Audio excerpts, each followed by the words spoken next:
Hello friends, कैसे हैं आप? मेरा नाम प्रणय मेश्राम है और मैं आपके लिए लाया हूँ एक नया कोर्स। बेसिकली ये कोर्स में मैं कवर करूंगा सारे इंपॉर्टेंट करंट अफेयर्स जो कि होंगे द हिंदू से, इंडियन एक्सप्रेस से, पीआईबी से और भी इसके अलावा भी जैसे कुरुक्षेत्र मैगजीन हो गई, ठीक है, योजना मैगजीन हो गई। तो इसमें जो भी करंट अफेयर्स होते हैं इंपॉर्टेंट, ना सिर्फ प्रीलिम्स के लिए पर जो मेंस एग्जामिनेशन के लिए, वो मैं सारे करंट अफेयर्स आपको इस कोर्स में पढ़ाने वाला हूँ। तो देखिए, मेरा नाम प्रणय मेश्राम है। मैंने मैकेनिकल इंजीनियरिंग कर रखी है। ओके। और मैंने 6 अटेम्प्ट अपने यूपीएससी के दे रखे हैं। ठीक है। इसके अलावा मैंने इस साल यूपीएससी का मेंस एग्जाम भी दिया था। ठीक है। और ये मेरा रोल नंबर भी आप चेक कर सकते हो कि मैंने इस साल मैंने अपियर भी हुआ था मेंस एग्जाम के लिए, बट अनफॉर्चुनेटली मेरा मेंस क्लियर नहीं हो पाया इस बार। ओके। तो मैंने जैसे कि आपको बताया कि मैं सारे करंट अफेयर्स, यानी मैं जितने भी मैक्सिमम सोर्सेस होते हैं यूपीएससी के लिए स्पेशली, तो मैं सारे करंट अफेयर्स को कवर करूंगा, ना सिर्फ प्रीलिम्स के लिए जो फैक्ट बेस है। इसके अलावा कैसा होता है, बहुत सारे ऐसे टॉपिक्स होते हैं जिसमें थोड़ा एनालिसिस लगता है, थोड़ा एक ओवरऑल आपको एक बैकग्राउंड लगता है। तो मैं आपको करंट अफेयर्स एक हर एक पर्सपेक्टिव से पता बताऊंगा, जिसमें अगर आप इस कोर्स को फॉलो करते हैं तो ट्रस्ट मी, आपके प्रीलिम्स, मेंस और इवन इंटरव्यू तक के लेवल पे आपकी एक अच्छी सी तैयारी हो पाएगी। ठीक है। तो देखो, अब मैं इस कोर्स में आपको क्या बताने वाला हूँ, ये देखिए। अब जैसे कि अगर बहुत सारे लोग होंगे जिनको शायद यूपीएससी का थोड़ा बहुत सिलेबस वगैरह या पैटर्न वगैरह नहीं पता होगा। देखिए कैसा होता है, यूपीएससी में दो पेपर होते हैं प्रीलिम्स में। एक होता है जीएस पेपर वन, फिर दूसरा पेपर होता है पेपर टू जीएस, जो बेसिकली होता है सीसेट का पेपर। ठीक है। अब जो जीएस पेपर वन होता है, वह बेसिकली क्या होता है, वो देखो एक्चुअली क्या होता है, एक ऑब्जेक्टिव पेपर होता है। इसमें अलग अलग सब्जेक्ट्स होते हैं जैसे history, geography, polity, science, economy. Okay. और जो पेपर टू होता है सी सेट, इसमें बेसिकली क्या होगा, अपना इंग्लिश होगा। ठीक है। अब इंग्लिश में क्या होगा, कंप्रिहेंशन रीडिंग वगैरह होगा। इसके अलावा क्या क्या होगा, आपका रीजनिंग होगा, मैथ्स यानी कॉन्ट्स के क्वेश्चंस होंगे। ठीक है। अब जो सेकंड पेपर होता है सी सेट, ये बेसिकली क्या होता है, क्वालिफाइंग होता है। और जो फर्स्ट पेपर होता है जीएस स्टडीज, जो जीएस वन का, बेसिकली यह आपका मेरिट लिस्ट तय करता है। ये बेसिकली यह दिखाएगा कि आप क्या क्वालिफाई कर पाते हो प्रीलिम्स के लिए। ठीक है। अब देखो, अब मैं थोड़ा बहुत आपको एक जनरल ओवरव्यू दे देता हूँ कि देखो जैसे मैंने क्या क्या बताया। पेपर वन जो होगा आपका प्रीलिम्स में, उसमें क्या क्या होगा, हिस्ट्री होगा। ठीक है। मॉडर्न हिस्ट्री होगी आपकी। इसके अलावा क्या होगा, इंडियन नेशनल मूवमेंट होगा। इसके अलावा क्या क्या होगा, इंडियन ज्योग्राफी होगी, वर्ल्ड ज्योग्राफी होगी, फिजिकल इकोनॉमी। इसके अलावा क्या क्या, geography of India, geography of world, Indian polity, governance, political system, Panchayati Raj institution, public policy, rights and right issue. ठीक है। ये सारी चीजें क्या है, ये देखो कैसा है कि ना सिर्फ मेंस का पर प्रीलिम्स का भी कैसा थोड़ा सिलेबस है, थोड़ा वास्ट है। ठीक है। अब कैसा है, जैसे कि बहुत सारे लोगों को पता भी होगा कि ना सिर्फ हमें कुछ कोर सब्जेक्ट पे ध्यान देने पड़ते हैं, क्योंकि कोर सब्जेक्ट नो डाउट आपका सिलेक्शन डिफाइन करता है। पर और भी जैसे कुछ, जैसे कि देखो यहाँ पे इन्वायरमेंट इकोलॉजी हो गया। अब क्या हो रहा है, कुछ समय से थोड़ा उसका वेटेज थोड़ा कैसे उसके जो क्वेश्चंस आते हैं वह कम होते जा रहे हैं। पर आप देख सकते हो कि जो मैक्सिमम इन्वायरमेंट इकोलॉजी के क्वेश्चन होते हैं वह कहाँ से आते हैं, करंट अफेयर्स बेस्ड होते हैं। ठीक है। जो आपके क्लाइमेट चेंज हो गए, जैसे कोई भी अब जैसे कॉन्फ्रेंस ऑफ पार्टीज 28 हुई थी, United nation framework convention on climate change की, तो वह भी बेसिकली क्या है, वो भी एक करंट इशू से रिलेटेड टॉपिक है। तो कैसा है, बहुत सारे आपके जो क्वेश्चन है, इवन पॉलिटिकल सिस्टम देखो, इवन आप कई बार सुप्रीम कोर्ट के जजमेंट्स देखो। ठीक है। तो बहुत सारी ऐसी चीजें होती है, अगर आप करंट अफेयर्स को डेडिकेटली फॉलो करो तो ट्रस्ट मी। अब जैसे इस बार जो डायरेक्ट क्वेश्चन, आप ऐसे बोल सकते हो कि लगभग 2023 में 15 क्वेश्चन के आसपास प्रीलिम्स में थे करंट अफेयर्स से। ठीक है। मैं आपको दिखाऊंगा अभी अभी कि कौन कौन से क्वेश्चंस थे। पर इसके अलावा भी इनडायरेक्टली मैं आपको बताता हूँ कि नहीं, कम से कम 30 से 40 क्वेश्चन इनडायरेक्ट वे से, अगर आप कंटिन्यूअसली न्यूज़पेपर को फॉलो करते हो, तो आप प्रीलिम्स के भी क्वेश्चन को कवर कर सकते हो। क्योंकि जो पॉलिटी में जो क्वेश्चन होते हैं, फॉर एग्जांपल सुप्रीम कोर्ट का कुछ इशू चल रहा है, तो आप बेसिकली हर आप समझोगे करंट अफेयर्स में कि ठीक है, सुप्रीम कोर्ट क्या है, उसका क्या फंक्शन होता है, कौन से आर्टिकल जो डील करता है सुप्रीम कोर्ट से लेके, या फिर इलेक्शन कमीशन हो गया, उस पे कंटिन्यू न्यूज़पेपर में आर्टिकल आ रहे हैं। तो फिर आप, यानी जब आप करंट अफेयर प्रिपेयर करते हो ना, तो साइड बाय साइड आप पूरा पॉलिटिकल सिस्टम भी प्रिपेयर कर रहे हो, पॉलिटी पढ़ रहे हो, आप ज्योग्राफी भी पढ़ रहे हो, आप इन्वायरमेंट पढ़ रहे हो, ठीक है, आप इंटरनेशनल, आप बहुत सारी चीजें आप पढ़ लेते हो करंट अफेयर से। और मेंस में तो मैं लिटरली बता रहा हूँ, मेंस आपका मोर देन 60-70% आपका करंट अफेयर बेस्ड है। आपका ठीक है, आपका फाउंडेशनल वैल्यू बहुत इंपॉर्टेंट है, पर आपका जो एनालिसिस होता है, आपका जो कवरेज होता है किसी भी टॉपिक को लेके, वह आपका न्यूज़पेपर से ही बनता है। क्योंकि जो भी आप एग्जाम में, मेंस में जो एटलीस्ट क्वेश्चन देखते हो, वो क्या होता है? क्रिटिकली एग्जामिन, ठीक है। तो ये आपको क्रिटिकल एग्जामिनेशन के लिए क्या होना पड़ेगा? आपको सारे व्यूज पॉइंट पता होने चाहिए कि आप कैसे सपोर्ट करोगे, कैसे अपोज करोगे, फिर कैसे एक मिडल पाथ निकालोगे। अब आप एक जस्ट एक वन वे अप्रोच से सिर्फ आप कैसे, अगर आप सिर्फ बेसिक नॉलेज पढ़ के ना, आप उसका प्रो कॉन्स हर एंगल से नहीं लिख पाओगे। इसलिए क्या क्या होता है कि जो न्यूज़पेपर के आर्टिकल्स होते हैं ना, बहुत ज्यादा इंपॉर्टेंट होते हैं आपका एक पर्सपेक्टिव तैयार करने के लिए। क्योंकि इवन आपके इंटरव्यू में आपका पर्सपेक्टिव चेक किया जाता है कि आप कितने व्यू पॉइंट से आप अवगत हो, आप कितने व्यू पॉइंट को समझते हो, और किस किस वे से आप अपना प्रेजेंटेशन देते हो। इवन आपके आंसर राइटिंग में बोलिए, या आपके इंटरव्यू प्रिपरेशन बोलिए। तो इसलिए करंट अफेयर्स का जो महत्व है, वह प्रीलिम्स, मेंस और इंटरव्यू तीनों में ही बहुत ज्यादा है। ये इतना ज्यादा इंपॉर्टेंट एस्पेक्ट है आपकी पूरे प्रिपरेशन का, कि आपको हर एक चीज को, मुझे तो ये लगता है कि आपको रोज कोशिश करना चाहिए कि रोज 1 घंटा आप न्यूज़पेपर पढ़ें। और अगर आप नहीं पढ़ सकते, तो मैं आपका यहाँ पे काम थोड़ा सिंप्लीफाई कर लूंगा, ठीक है।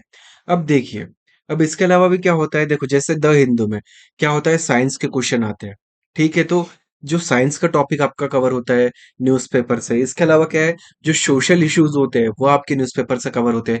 इकोनॉमी के मैक्सिमम आपके क्वेश्चन कहाँ से कवर हो जाएंगे? आपके करंट अफेयर्स से हो जाएंगे। इसके अलावा क्या क्या होगा, डेवलपमेंटल इश्यूज हो गए, पावर्टी हो गया, या फिर डेमोग्राफिक्स से रिलेटेड कोई इशू हो गया, ठीक है। तो ये सारी चीजें आप जैसे देख भी पा रहे हो, अगर आप न्यूज़पेपर को थरोली फॉलो करते हो ना, आपका प्रीलिम्स कोई नहीं रोक सकता है। इवन आपका मेंस भी काफी अच्छा प्रिपेयर हो जाएगा। तो आप करंट अफेयर्स को बिल्कुल भी इग्नोर ना करें आपके डेली प्रिपरेशन से, ठीक है। अब इसके अलावा देखिए, अगर बेसिकली अब ये देखिए, अगर वो स्टिल मुझे अगर कोई पूछे कि बेसिक हमें बुक्स कौन सी पढ़नी चाहिए, तो देखो, ये कुछ बेसिक एक फाउंडेशनल बुक होती है जिसको सारों को पढ़ना चाहिए। जैसे कि हिस्ट्री के लिए होगी एनसीईआरटी क्लास 11-12। इसके अलावा क्या होगी, तमिलनाडु स्टेट बोर्ड की क्लास 11th और 12th की किताबें। इसके अलावा पॉलिटी के लिए तो सब जानते ही है, एम लक्ष्मीकांत। और क्लास 12th की politics in India since independence, ये बुक होती है।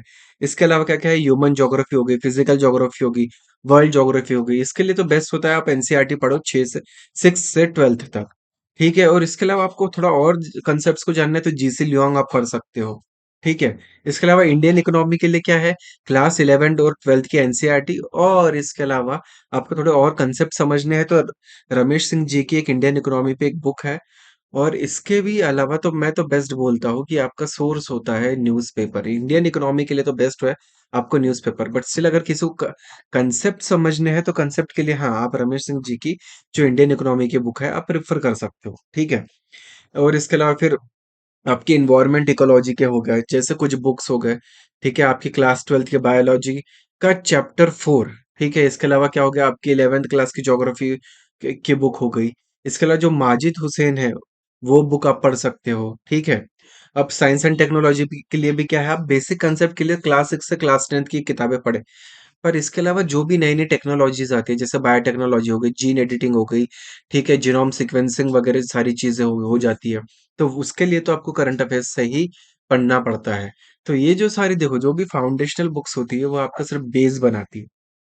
पर उस बेस पे एक पिरामिड तैयार करने के लिए आपको करंट अफेयर्स की बहुत ज्यादा जरूरत है, ठीक है। और सिर्फ बेस से ही आपकी पूरी बिल्डिंग नहीं बन जाएगी। बेस बहुत इंपॉर्टेंट है, पर पूरी बिल्डिंग के लिए आपको करंट अफेयर्स का रोज थरोली पढ़ना बहुत ज्यादा जरूरी है, ठीक है। तो ये कुछ आप, मैंने लिस्ट ऑफ बुक्स आपको बता दी है। और अब आपको लग रहा होगा कि मैं ये लिस्ट ऑफ बुक क्यों बता रहा हूँ, क्योंकि देखो कई बार क्या होगा, मैं बहुत सारे टॉपिक्स बताऊंगा आपको, जैसे इन्वायरमेंट से रिलेटेड, या फॉर एग्जांपल किसी भी चीज से रिलेटेड। तो अगर आपको, मैं स्टिल आपके सारे डाउट्स आपके मैं क्लास में ही क्लियर करूंगा, बट स्टिल अगर आपको लगता है कि मेरे को थोड़ा और डिटेल में जानना है, तो आप इन सारे रिसोर्सेस को आप रिफर कर सकते हो, और आपके पूरे डाउट्स को आप क्लियर कर सकते हो, ओके। अब इसके अलावा देखो, अब मैं आपको थोड़ा बताता हूँ कि करंट अफेयर्स का वेटेज कैसा रहा है। 2023 में आप देख सकते हो करंट अफेयर से जो डायरेक्ट मैं तो बोलता हूँ कि सीधा 15 क्वेश्चन आ गए थे। बट इनडायरेक्टली वे से तो मैं आपको बता रहा हूँ, जैसे एनवायरनमेंट के भी क्वेश्चन कहीं न कहीं करंट अफेयर्स में से कनेक्टेड होते हैं। साइंस एंड टेक्नोलॉजी के क्वेश्चन करंट अफेयर्स से कनेक्टेड होते हैं। इवन आपके पॉलिट आप कोई भी सब्जेक्ट ले लो, उसका कनेक्शन करंट अफेयर्स से होता है। तो अगर आप करंट अफेयर्स को थरोली और सही तरीके से पढ़ते हो, यानी सिर्फ़ आपको जो आर्टिकल आया वैसा नहीं पढ़ना है, आपको उसका थोड़ा बैकग्राउंड चेक करना है। बैकग्राउंड जब आप चेक करते हो तो आपको कई बार उसमें हिस्टोरिकल फैक्ट पता चलता है, इकोनॉमिकल फैक्ट पता चलता है, ठीक है? तो आप हर करंट अफेयर्स को थोड़ा जब ब्रॉड वे से पढ़ते हो ना, तो एक आर्टिकल आपको अलग-अलग कम से कम 3-4 सब्जेक्ट के पर्सपेक्टिव दे देता है, ठीक है? तो बट स्टिल अगर मैं सिर्फ़ सिंपली करंट अफेयर्स का मैं क्वेश्चन बोलूँ, तो 2023 में 15 क्वेश्चन आए थे, 2022 में 15 क्वेश्चन, 2021 में 17 क्वेश्चन, यानी आप देख रहे हो लिटरली इतने सारे क्वेश्चन। यानी अगर मैं एवरेज 15 क्वेश्चन भी पकड़ता हूँ तो स्टिल 30 मार्क होते हैं। और 30 मार्क तो आपका बहुत ज़्यादा सिलेक्शन यानी आपका तय करता है। तो अगर आप सिर्फ़ करंट अफ़ेयर्स को ही थोड़ा अगर ढंग से देखो, तो मैं तो इवन ये बोलूँगा कि इवन एनवायरनमेंट और बाकी इसके भी वो क्वेश्चन को कवर कर लेगा, और आपका नहीं कम से कम तो 60-70 मार्क के आपके क्वेश्चन हो सकते हैं करंट अफेयर्स को थरोली प्रिपेयर करने के बाद। और मेंस में तो आप पूछो ही मत, मोर देन 60% आपका प्रिपेयर हो जाएगा अगर आप करंट अफेयर्स को थरोली फॉलो करते हो तो। ठीक है? तो ये मैंने कुछ आपको ट्रेंड बताया कि किस तरीके से कौन-कौन से टॉपिक से कैसे-कैसे क्वेश्चन आते हैं। अब जैसे कि मैं आपको थोड़ा एक एग्ज़ाम्पल देता हूँ। ठीक है? अब आप ये देखो। अब जैसे आप यहाँ पे क्वेश्चन देख सक रहे हो।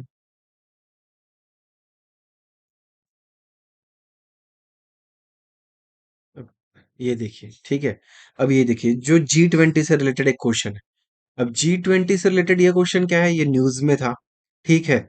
अब ये आप क्वेश्चन देखें, ये क्या है, in recent year Chad, Guinea, Mali, Sudan caught the international attention for which of the following reason, तो ये आपका डायरेक्ट करंट अफेयर्स से क्वेश्चन है, ठीक है? फिर इसके अलावा ये देखिए, area of conflict and country where it is located, ये डायरेक्ट जो आपका ज्योग्राफी से रिलेटेड क्वेश्चन है, पूरा आपका करंट अफेयर्स में आया था, ठीक है? डोनबास रीजन क्या है, ठीक है, ये काचिन रीजन कहाँ पे है, टिग्रे कहाँ पे, ये पूरा आपका कहाँ पे करंट अफेयर्स रिलेटेड क्वेश्चन है। इसके अलावा ये देखिए आप, ठीक है? अब ये देखिए, 44 चेस ओलंपियाड 2022, अब उसके बारे में क्वेश्चन आया है, ये थरोली करंट अफेयर से आया है, ठीक है? अब ये देखिए आप, इज़राइल, जो इज़राइल है और जो अरब पीस इनिशिएटिव, अब बहुतों को पता भी होगा इज़राइल पैलेस्टीन का जो कॉन्फ्लिक्ट है, Gaza, Hamas, I hope at least ये टर्मिनोलॉजी आपने पढ़ी होगी।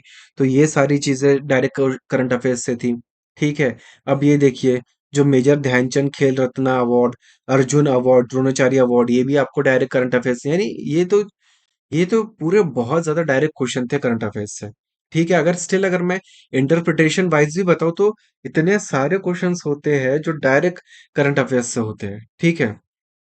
अब इवन आप ये भी देख सकते हो, देखो, stability and growth pact of the European Union is a treaty that, अब ये आप कभी भी देखा, ये जो ऐसे क्वेश्चन होते हैं ना, ये न्यूज़ में उस साल में किसी ना किसी आर्टिकल में आपको इसका एम्फेसिस पता चलता है कि यार ये इम्पोर्टेंट क्यों है और यूपीएससी ने इसका क्यों पूछा। हमें कई बार लगता है कि आउट ऑफ सिलेबस है या पता नहीं इर्रेलेवेंट है, कभी भी कोई भी क्वेश्चन इर्रेलेवेंट यहाँ पे नहीं होता है, ठीक है? हर एक क्वेश्चन का लिंक होता है, इसका कुछ बैकग्राउंड होता है। तो आपको साल भर अब जो भी आर्टिकल है, आप थोड़ा उसके बैकग्राउंड चेक करके उसको पढ़ो। सिर्फ़ आर्टिकल मत पढ़ो, उसका कोई मतलब नहीं रहेगा। ठीक है? तो ऐसे बहुत सारे, अब ये मैंने आपको प्रीलिम्स के क्वेश्चन बताए, ठीक है? अब मैं आपको थोड़ा मेंस का बताता हूँ। ये देखिए, 1 सेकंड आप, हाँ, अब आप ये देखिए मेंस के क्वेश्चन, ठीक है? अब ये देखिए क्या है ये?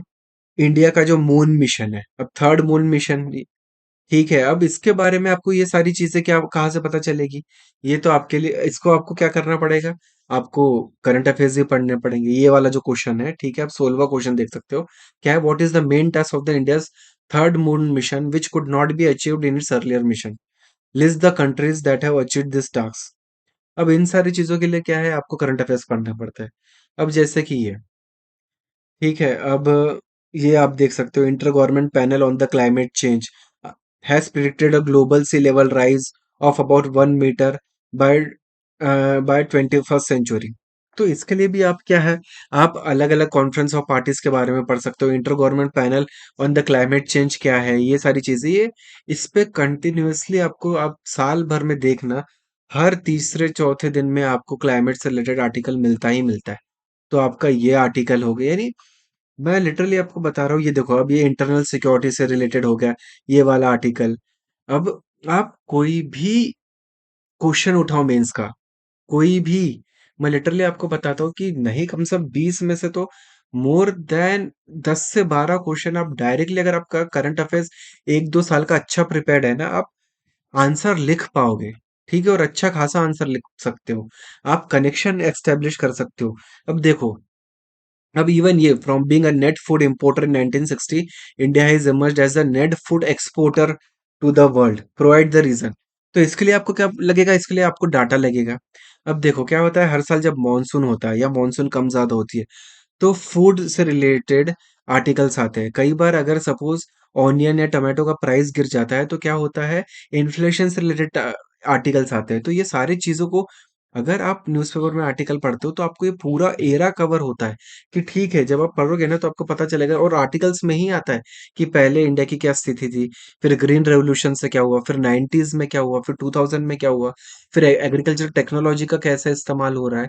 तो आप पूरा बता पाओगे कि किस तरीके से हम नेट फूड इंपोर्टर से एक्सपोर्टर बने। पर उसके लिए क्या है, आपको थरोली न्यूज़पेपर के आर्टिकल पे देखना पड़ता है, ठीक है?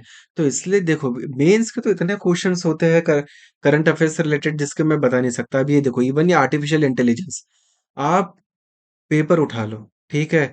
महीने में कम से कम 2-3 आर्टिकल आपको आर्टिफिशियल इंटेलिजेंस पे मिल ही जाएँगे कहीं न कहीं, ठीक है? तो मैं आपको वही बता रहा हूँ कि जैसे ये इस साल के पेपर है, ठीक है? ये इस साल के मेंस के पेपर है। तो आप प्रीलिम्स लो या मेंस लो या इंटरव्यू लो, आपको हर जगह करंट अफेयर्स का बहुत ज़्यादा सिग्निफिकेंस देखने मिलेगा, ठीक है?